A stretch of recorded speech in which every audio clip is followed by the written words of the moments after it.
बाबा, तो बळी रे, चांडाळ मेला. आज तुझी सगळी हाडं खिळखिळी करतो असा दम देऊन गेलाय. दुसरं काय रे, मवाली आहे, 4 गुंड बरोबर घेऊन यायचा. हे बघा, तुम्ही निश्चिंत राहा, काही काळजी करू नका. अरे बाबा, तुम्ही कामावर गेले हे बघूनच तो येणार रे. घरात फक्त मी, त्या 2 पोरी आणि ही अशी. मला फार भीती वाटते रे. तुम्हाला थांबता नाही का येणार? थांबू ना. काय हा शंतनू आज लायब्ररी ऐवजी घरातच अभ्यास करेल. बरं. आणि हा सुधीर सुद्धा. सुधीर कोण? सुधीर म्हणालो मी सुधीर म्हणालो. सुधा सुधा सुधा सुद्धा आहे, जरा धीर धरा असं मला म्हणायचं होतं. पण ते सुधा आणि धीर एकत्र झालं आणि तुम्हाला सुधीर असं ऐकू आलं. मी काय म्हणते त्यांनी, तुम्ही स्टोअर मध्ये चिठ्ठी का नाही पाठवत आजारी असल्याची? पाठवतो पाठवतो. ही सुद्धा ऑफिस मध्ये चिठ्ठी घेऊन जाईल. तुम्ही निश्चिंत राहा, काही काळजी करू नका. येस, मी धनंजय मानेचा मित्र, ही चिठ्ठी द्यायला आलोय. बसा ना. हो. आजारी आहेत म्हणजे नेमकं होतंय काय त्यांना? ते नक्की निदान झालं नाही अजून.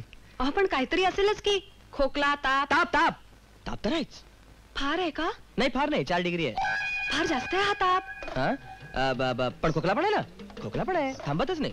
काय सांगता काय? हो, आम्हाला वाटतं ते काय ते घोवर असलं पाहिजे, शिवाय श्वास लागतो, डोकं दुखतं, पोटी दुखतं. म्हणजे थोडक्यात कठीण परिस्थिती आहे. काहीतरी भलतच झालं हो. पण असे अचानक सिरियस कसे झाले ते? सिरियस कुठं? जजा, सिरियस नाही काही, डॉक्टरने सांगितलं. माणसांचाच डॉक्टर आहे ना तो? अर्थात.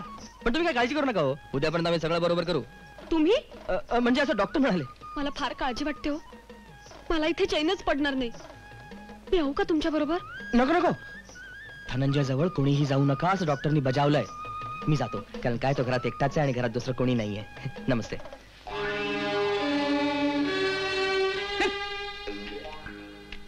निष्कारण दिवस फुकट गेला.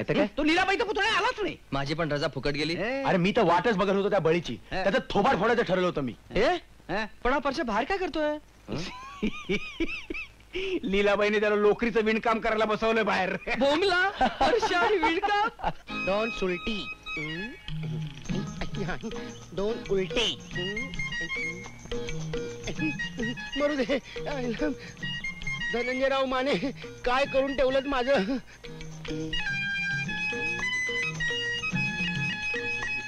लीलाबाई काळभोरांचा बंगला हाच ना? हो हाच.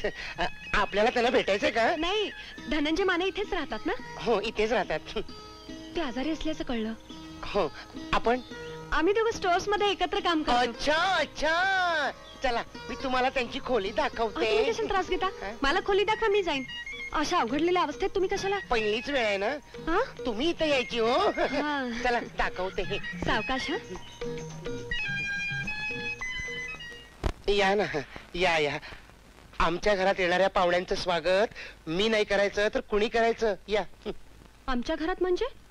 अहो, तुम्ही माझ्या ह्याना भेटायला आलात ना? मी नाही समजले. अहो, असं काय करताय? हे माझे मिस्टर, मी मिसेस धनंजय माने. काय?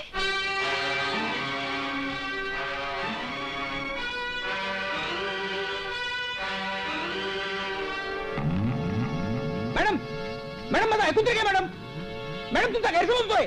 मॅडम ऐकून तर घ्या. Madam, madam. धनंजय, काय झालं रे? नाही, ते कोण होती ती बाई? ती आमची मालकीनबाई होती. मी आजारपणाचा खोटा अर्ज पाठवला ना, म्हणून ती रागावून गेली. मनीषा, अगं मनीषा, माझी ही कॅसेट खूप खपली. लोकांनी माझं कौतुक केलं आणि विनस कंपनीने मला